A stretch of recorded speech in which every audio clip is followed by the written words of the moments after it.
दर्शकबिन नमस्कार। एपी टक टाइममा स्वागत छ। म सरोज गौतम। आजको एपी टक टाइममा हामीसँग हुनुहुन्छ बेलायती संसदका सदस्य वीरेन्द्र शर्मा। एमपी शर्मा बेलायतको लन्डन स्थित एलिङ साउथ हलबाट लेबर पार्टीको तर्फबाट हाउस अफ कमन्सका सदस्य हुनुहुन्छ। नेपाल, नेपाली र बेलायत स्थित नेपाली डायस्पोरासँग गहिरो मित्रवत सम्बन्ध राखेर काम गरिरहनु भएका सांसद शर्मासँग हामी उहाँको नेपाल र नेपालप्रतिको प्रेम तथा सद्भाव, बेलायत नेपाल सम्बन्ध, नेपालबारे उहाँका धारणा र समसामयिक विषयमा कुराकानी गर्नेछौँ। MP Sharma, it is an honor to welcome you in AP Talk Time. It's a pleasure, and thank you very much for asking me to come. Okay, let me begin very informally. You seem to love we Nepali people, Nepal as a country, and Nepalese diaspora in UK. Could you share me the secret of your this affection, special affection towards us? As you can see that I'm originally from India, and I understand the culture of the two countries, religious as well as the social. I have very strong links with the Nepalese community diaspora in UK, and that's where the friendship through them I got involved in the relationship between Britain and Nepal. That's the affection, the passion, and certainly understanding the needs of the two countries so that we can promote it. Who best can be other than me? You have been to Nepal multiple times. I think it is your 6th visit, right? Yes. What is your general perception towards Nepal? How do you find this country and people here? Very friendly, hospitable, courageous, and good friends. So that's the way people of Nepal, I see them. But most important is their willingness to advance their country in the 22nd century, 21st century. You talk about advancing the country, but our condition is not so good in terms of development. We are very backward actually. And you belong to a country which is already developed. And what do you think is the reason, and what you think is your advice you offer us to advance this country to what we call developed phase? No, I mean, it's just how you see it. I see it that Britain and Nepal have the longest friendly relations. This is the only country which was not colonized by British. I say that Britain had the support, faith, and affection for Nepal. At present, British people love Nepal, and if you talk to anybody, they will say so. The Gurkhas are well respected. This is a relationship. Certainly, when you look at Nepal from sitting in Britain, you may say it needs a lot of support, and I also see it. That's why we built up these relationships. That's why I come with my colleagues and friends to visit how and what we can do for not only strengthening the relationship, but advancing the country into the education, good investment, employment opportunities, health services. We look at that. And that is certainly not up to the British standards, but the people are keen that these things should be happening and should be available to every Nepali citizen in Nepal. As you said that we are oldest friends, right, Yeah. in terms of international diplomacy. Yeah. And it is already 200 years we established our ties. Yeah. But given that history, given that background, the legacy, some people feel, including myself, we have not materialized the relationship the way we should have. What is missing in your perception? I think that is certainly sometimes you leave it. First thing I must say here, that no government, British or others, will not interfere internal matters of Nepal. Development is the responsibility of the Nepal government and the Nepalese people. We from outside give this knowledge, know-how, and certainly financial support as well, providing grants into the different areas. You can see that Britain has already agreed to contribute towards the infrastructure of the country, many others. So it is possible the internal issues rather than from outside. We are looking at how best we can support, but we want you, the country, need to tell what their needs are, how best the outside Nepal, the people can support. You say that we are positive towards each other. That is understandable because, but the exchanges, the high-level exchanges that we are expecting to see not happening. At least from British side, we don't see any high-level visits recently, and it is not happening. Why do you think that is the missing side? I think everybody from Britain, except the Prime Minister, has visited Nepal, from the current Prince to many senior ministers. There was a minister last week visiting Nepal. So exchanges are there, but there's a slow progress. I can take that one. But it's not that the British government or British people has neglected Nepal. We wanted to give every support Nepal needed, but then certainly it's up to the Nepalese people and the governments of Nepal to take the advantage of those. I have written to every Prime Minister to asking them to visit Nepal. I have raised questions in the Parliament pro-Nepal, that what the government should be doing in different areas. Diaspora is very active. You can imagine if the diaspora can be more successful in London or England, they can be successful here as well. So they can contribute more into it. So I feel that there is an opportunity, there is a desire from both sides, and I am quite confident that we will see more advance, more development in Nepal in the coming years. How you see a country, this Himalayan country from Britain, when you see, and how do you feel when you, as you said, talk to these top level officers, the prime ministers including? Yeah. How do they perceive us, this country, the Gurkhas who contributed their country, who fought for them? How do they perceive? No, as I said, everybody in Britain, from at all levels, from the king level, government level, local level, general public matters, they all have good views about Nepal and Nepalese people. They have full respect and they appreciate, especially as I said earlier, that Gurkhas are the main focus for everybody because they fought for them, they fight for them, they are the defense and the protection for the British people and British governments. And they respect that and they will continue that. There's no if and but. It is a strong willingness to show respect, courtesy, and providing resources so that the country can develop further into the 21st century. Yeah, well, let me come to the Gurkhas, because Gurkhas are complaining that they are not treated equally like they contributed to that country, because they contributed like their own mother country, and Gurkha people are unequally treated. That is, unequal treatment has been the matter of complaint. As a person who is helping Nepali diaspora, a person, an MP as well, who is helping to Nepali communities, Gurkhas, what is your perception? What is wrong with that, and why people are complaining, and what should be the solution? They take it two ways. Okay. One is the straight change of mind.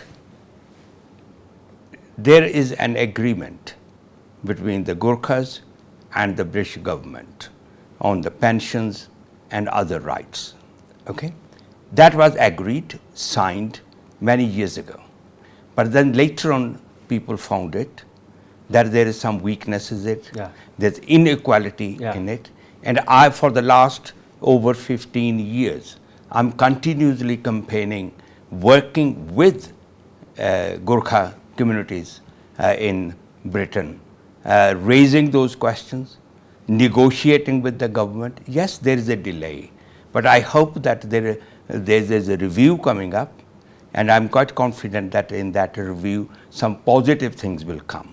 As you can imagine, in a diplomatic ways, once the agreement is made, to change that agreement, there's a cost involved, many other issues raised. I'm not supporting it.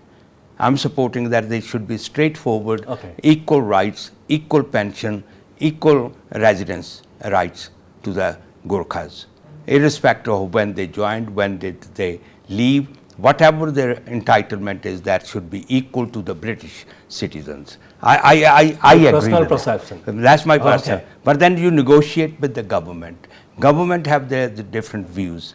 Government come with the resources. Government come with how much it's going to cost, whether it's going to protect the other interests or not. So that's where the review is taking place, and I think the review report will be out soon. We will know where the government comes from that one. My concern is whether they are willing to do this, because British is called mother of democracy, and they are known for justice.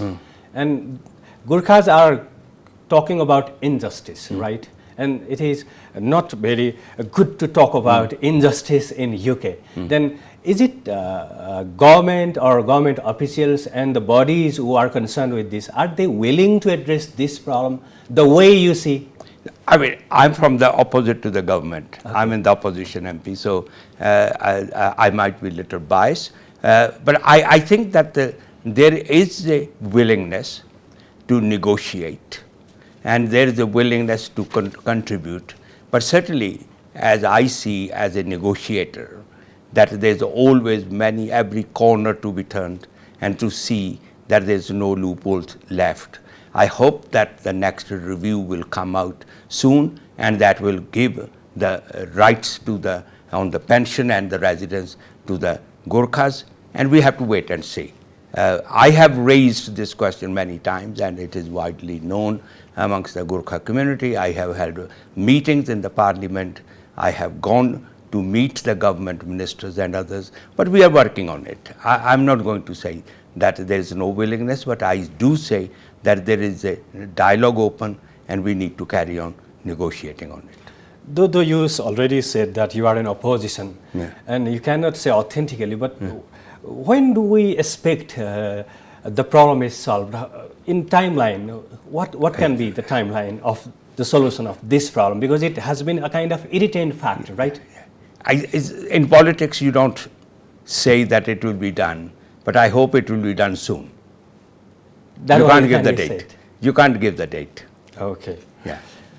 While talking about Nepal and British relationship, some people, a scholar or a section of scholars, think that British government, UK government, even today looks to Nepal through this Delhi lens, Indian lens, and you belong to India because as an origin of the country, you belong to India. Do you agree with that criticism, or why people are questioning that?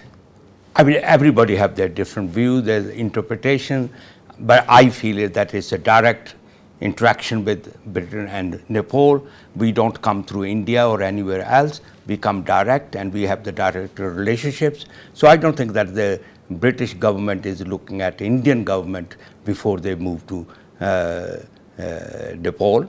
It's a direct link, and I disagree with that. The British government or governments or the bureaucratic structures waiting the instructions from anybody else.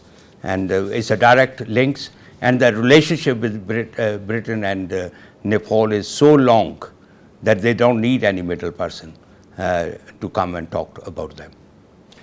Okay, again, let me come to your contribution to Nepali diaspora in UK.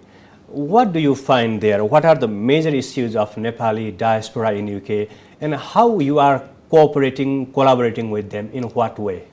Look, I was an immigrant, so went to there. I know that when first generation goes to settle down, there's always difficulties, language problems, not understanding the system, and not having any knowledge of others.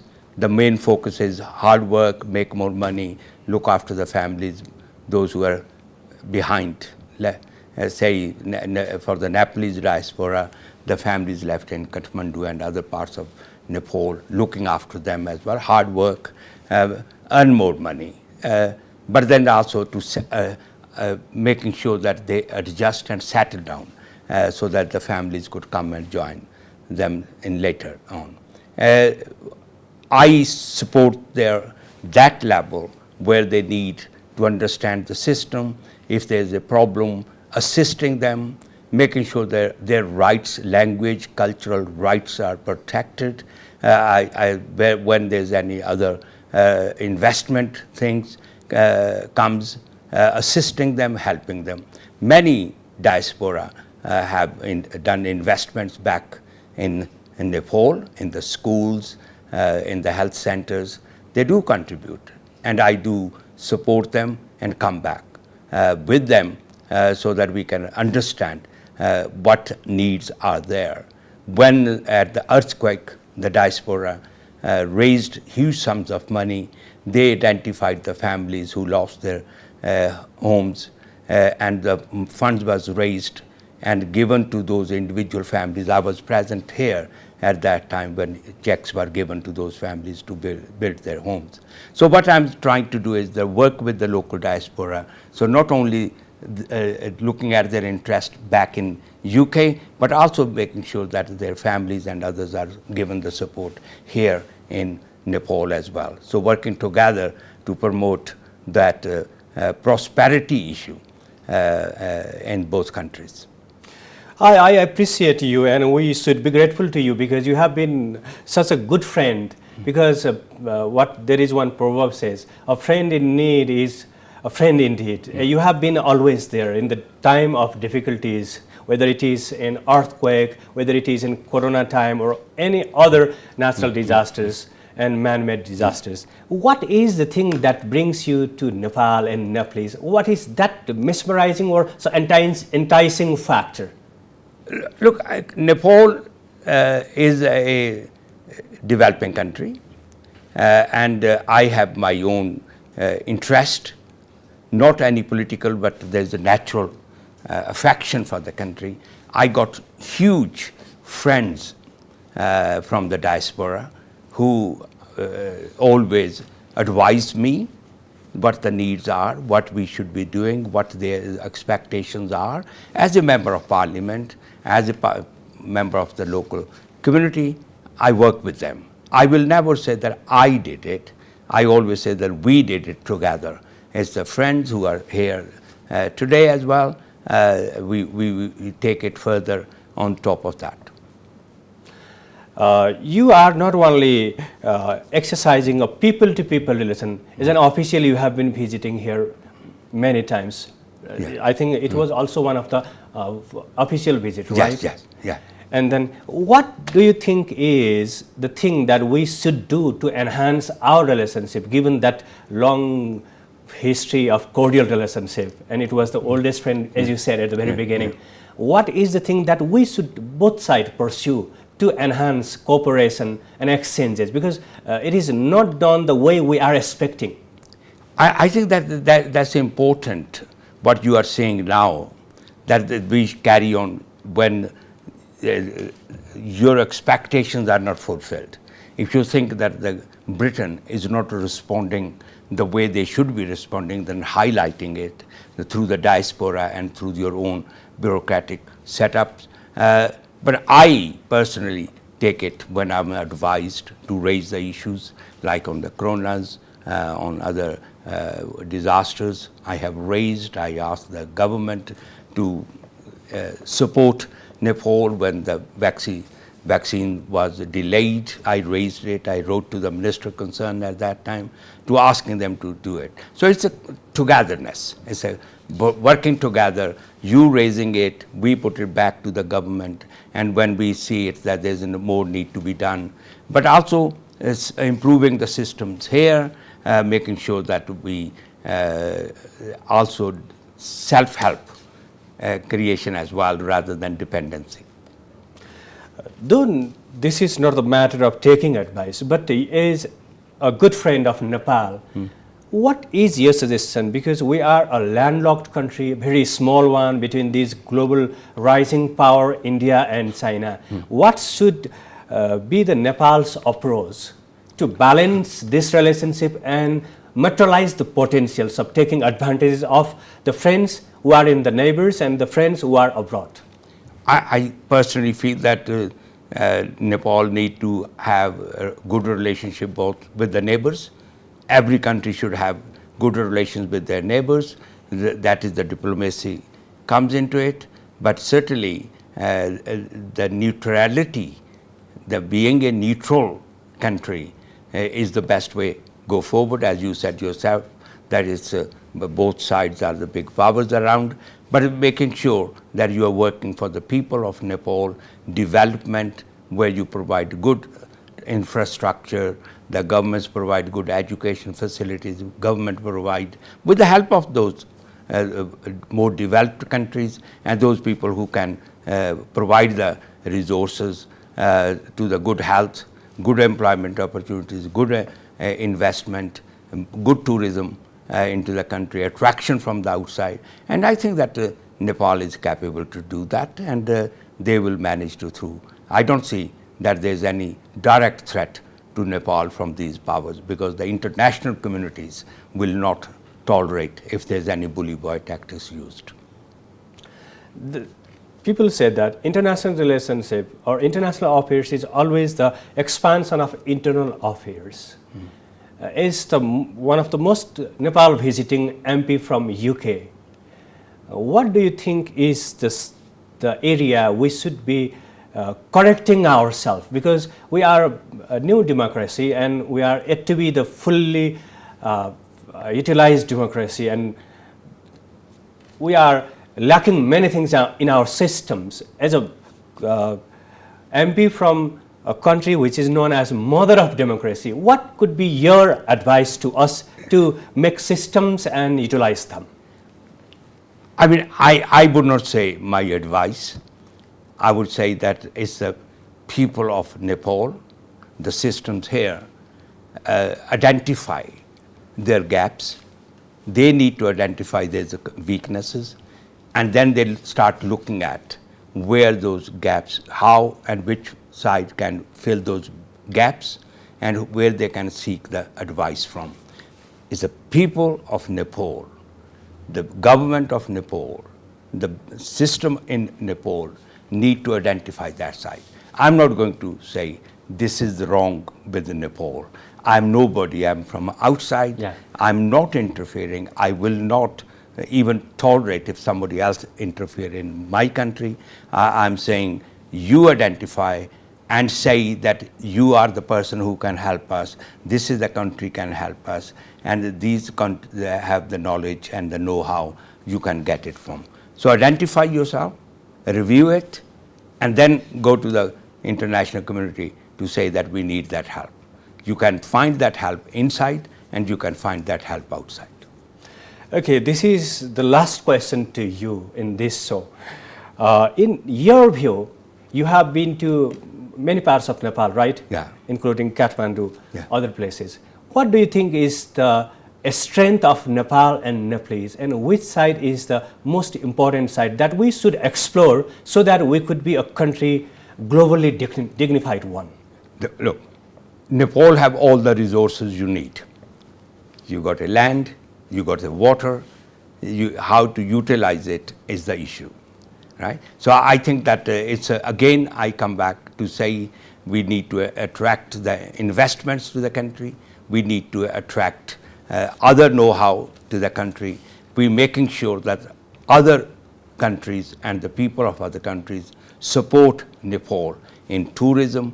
So then you need to set up that scene that people can come, other investments, improve the infrastructure, and that can be only done mutual understanding rather than somebody coming outside and telling you. That's what the Nepalese government and the Nepalese people need to decide what kind of developments they want, what can be delivered, and who can deliver. It's working in partnership. As I always say, we are a global community now. We are not one community, one nation. We depend on each other. Yeah. Interdependency is the future. So to get that advantage, we need to talk, dialogue need to be open, and identify the needs of the country internally first, so that then you can negotiate. Rather than somebody coming from outside and telling you what you need, you say that our needs are this, then you look at who can fulfill this. Before we conclude this talk, anything that I have not asked but you want to tell to our audience, to Nepalese leaders or Nepali friends? No, I always say that, and I repeat what I said at many occasions, that Britain is your friend. British people are friend of Nepal. They want everything to improve the infrastructure, economy of the country, and making sure that the Nepal people are prosperous as others are, and also become part and parcel of the 21st century. Nepal, Britain, and the rest of the world working together for peace and prosperity for all. MP Sharma, it was a great honor to talk to you here in AP Talk Time. Thank you for your time. Thank you for your all views. Thank you very much. Thank you. Thank you for being here. Thank you. दर्शकबिन आजको AP टक टाइममा हामीले बेलायतका सांसद वीरेन्द्र शर्मासँग कुरा गऱ्यौँ। अर्को कार्यक्रममा अर्को विषय र अतिथिसँग उपस्थित हुने नै छौँ। AP1 हेर्दै गर्नुहोला। नमस्कार।